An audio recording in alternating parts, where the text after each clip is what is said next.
नमस्कार। शिवाजी महाराज के आगरा से सकुशल निकल जाने से औरंगजेब आग बबूला हो उठा। बेचारे निरपराध राम सिंह पर गाजगिरी उनकी मनसब रद्द कर दी गई। सबसे ज़्यादा दुर्गति हुई नेताजी पालकर की, जो उस समय मुगलों की ही सेवा में थे। 5000 ही मनसबदार थे, किंतु उनके सामने दो विकल्प रखे गए, या तो मुसलमान हो जाओ या फिर आजन्म कारावास में रहो। जिसे लोग दूसरा शिवाजी मानने लगे थे, वह शिवाजी महाराज का सर नौबत विवश होकर मुसलमान हो गया। शिवाजी महाराज सितंबर 1666 में आगरा की कैद से छूटकर दक्षिण पहुंचे और उसके 4 महीने बीतते न बीतते मिर्जा राजा जय सिंह को भी वापस दिल्ली बुला लिया गया। महाराज जय सिंह दक्षिण की सूबेदारी शहजादे मुअज्जम को सौंपकर दुखी मन से दिल्ली के लिए रवाना हुए।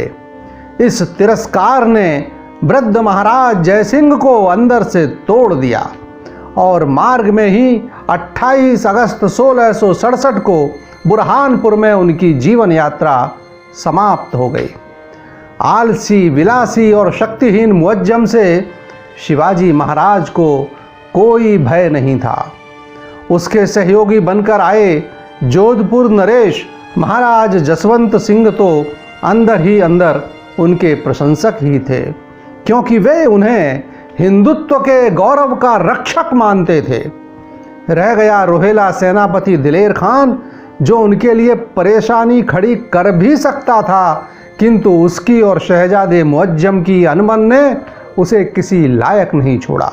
इस तरह शिवाजी महाराज के खिलाफ कोई प्रभावी मुगल अभियान संभव ही नहीं हो रहा था। चतुर शिवाजी महाराज भी शक्ति संचय के लिए समय चाहते थे, अतः उन्होंने औरंगजेब को एक पत्र भेजकर संधि का प्रस्ताव रखा। अब चूंकि दोनों ही पक्ष युद्ध के प्रति अनमने थे, अतः 1668 के आरंभ में संधि हो भी गई, जिसके अनुसार औरंगजेब ने शिवाजी महाराज को राजा संबोधन स्वीकार कर लिया और चाकण का किला उन्हें लौटा दिया। संधि के अनुसार एक मराठा सेना की टुकड़ी वीराजी रावजी के नेतृत्व में औरंगाबाद भेज दी गई, लेकिन यह युद्ध विराम क्षणिक ही था। शीघ्र ही वह दौर भी आया जब औरंगजेब ने काशी विश्वनाथ का विध्वंस कर हिंदुओं पर जजिया कर लगा दिया। या तो मुसलमान बनो, और अगर हिंदू बनकर जीना चाहते हो तो उसके लिए हर्जा ना दो। बलात् धर्म परिवर्तन तो सतत चल ही रहे थे। दिल्ली में तो इंतहा ही हुई जब औरंगजेब हाथी पर सवार होकर जुमे की नमाज पढ़ने जा रहा था। उस समय हिंदू जजिया के विरुद्ध अपनी फरियाद लेकर उसके सामने पहुंचे, लेकिन वह उन लोगों को हाथी के पैरों तले रौंदता हुआ बढ़ गया। साथ के सिपाहियों के घोड़ों ने भी कईयों को रौंदा और तलवार के घाट सैनिकों ने उन्हें उतारा।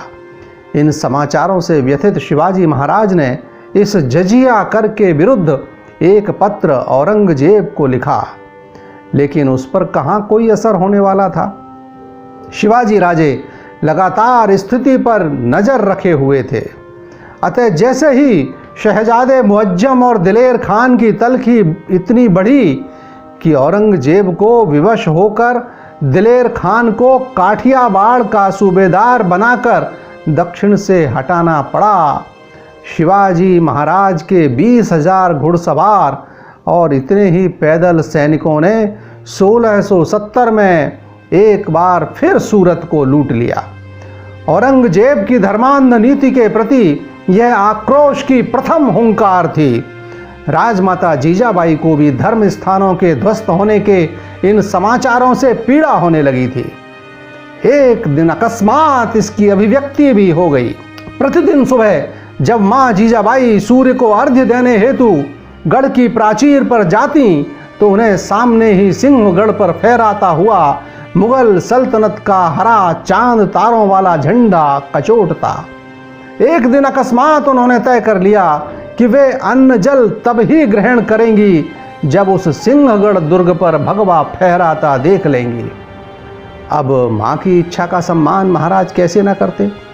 उन्होंने तत्क्षण सिंहगढ़ पर चढ़ाई का निर्णय ले लिया और उस अभियान का स्वयं नेतृत्व करने हेतु तत्पर हुए। जिस समय शिवाजी महाराज योद्धा वेश में रणभूमि की ओर प्रस्थान करने को उद्यत थे, उसी समय उनके बाल सखा तानाजी मौलसरे अपने बेटे रायबा की शादी का निमंत्रण पत्र देने वहां पहुंचे। महाराज को योद्धा वेश में देखकर वे अचंभित हो गए। महाराज युद्ध हेतु कहीं जा रहे हैं और मुझे ज्ञात भी नहीं है। और फिर जब उन्हें मां जीजाबाई के संकल्प की जानकारी मिली तो उनका दुख और भी बढ़ गया। तानाजी भूल गए बेटे की शादी। उन्हें याद रही तो केवल मां जीजाबाई की प्रतिज्ञा। उन्होंने हठ ठान लिया कि शिवाजी के स्थान पर वे ही इस अभियान पर जाएंगे। हठ भी इतना प्रबल कि शिवाजी जैसे लौह पुरुष को भी झुकना पड़ा। घर में शादी का माहौल था, अतः सब रिश्तेदार भी आए हुए थे। तो उनमें से शेलर मामा, भाई येशाजी आदि वीरों के साथ मावलों मराठों की एक छोटी सी सैन्य टुकड़ी सिंहगढ़ विजय के संकल्प के साथ निकल पड़ी। अर्धरात्रि में घेर लिया गया सिंहगढ़ को, जिसका दुर्गपाल मुगलों का ताबेदार एक हिंदू उदय भानु ही था। तानाजी ने अपनी घोरबाद यशवंत नामक कमंद गढ़ के परकोटे पर फेंकी, जो 2 बार के प्रयत्नों के बाद कंगूरे पर अटकी। उस कमंद के सहारे अभी 50 सैनिक ही ऊपर पहुंचे थे कि तभी रस्सी टूट गई और शेष सेना नीचे ही रह गई। लेकिन उन 50 सैनिकों ने ही कल्याण द्वार के रक्षकों को मारकर दुर्ग का दरवाजा खोल दिया और शेष सेना भी भीतर आने में सफल हो गई। उसके बाद जो युद्ध हुआ उसका बड़ा लोमहर्षक वर्णन स्वर्गीय डॉक्टर ब्रजेंद्र अवस्थी ने अपने खंड काव्य सिंहगढ़ विजय में किया है, जिसे पहले पूरा हम साझा कर चुके हैं।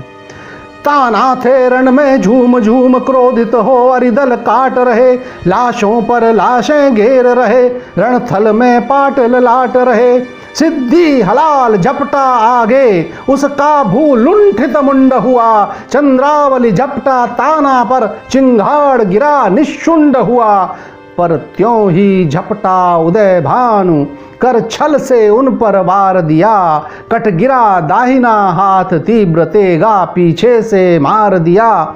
जब तक संभले ताना तब तक उसके वारों पर वार हुए, कुछ तो मस्तक के पार हुए, कुछ वक्षस्थल के पार हुए। गिर पड़ा मराठों का नायक, महाराज शिवा का बाल सखा, बन गया मृत्युबर मृत्युंजय, रणगति पाकर वह काल सखा। यहाँ हमें मराठाओं की वह विशेषता दिखाई देती है जिसमें सेना नायक के वीरगति पाने के बाद भी सेना हतोत्साहित नहीं होती, कोई नया नायक उसका स्थान ले लेता है। शेलर गरजे राठौर बचो, अब रक्षित अपना माथ करो, मेरे इन बुढ़े हाथों से आगे बढ़ 2-2 हाथ करो। इतना कहते असी वज्र तुल्य, गिर पड़ी चीरती शत्रु ढाल, उछला शोणित का फव्वारा, हो गया देह से भिन्न भाल। उसके गिरते गिरते रिपु की सेना में हाहाकार मचा, भागो भागो तौबा तौबा, यूं कातर शोर अपार मचा। सब अस्त्र शस्त्र तज तज अपने, रिपु प्राण लिए भागने लगे, कुछ हाथ जोड़ रणरोष छोड़, अब शरण दान मांगने लगे। फिर गढ़ के कंगूरे पर भगवा ध्वज लहरा बार बार, उषा ने उसकी आभा की झांकी ली, नैनों में उतार। अब सावधान यह जय जय का किस ओर निनाद सुनाता है, खटपट खटपट खटपट खटपट किसका दल बढ़ता आता है। आगे आगे प्रतिभाशाली दैदीप्यमान अधिनायक है, जिसका मुखमंडल शांत प्रखर सुखदायक है भयदायक है। वह लौह पुरुष गढ़ ओर बढ़ा, कर पार प्रथम कल्याण द्वार, गढ़ के प्रांगण में गूंज उठी जय शिवा की पुकार। जब दुर्ग विजित सैनिक विमुख क्यों घूम रहे कर शोक आज, घोड़े से उतर स्वयं पैदल चल पड़े सोचते महाराज। देखा गढ़ के कंगूरे पर भगवा ध्वज लहराता फर फर, देखा शोणित से रंगा हुआ शव मंडित धरती का अंतर, देखे रिपु के सैनिक बंदी पर अपना बंधु नहीं देखा, सब और नयन घूमे गढ़ में पर ताना को न कहीं देखा।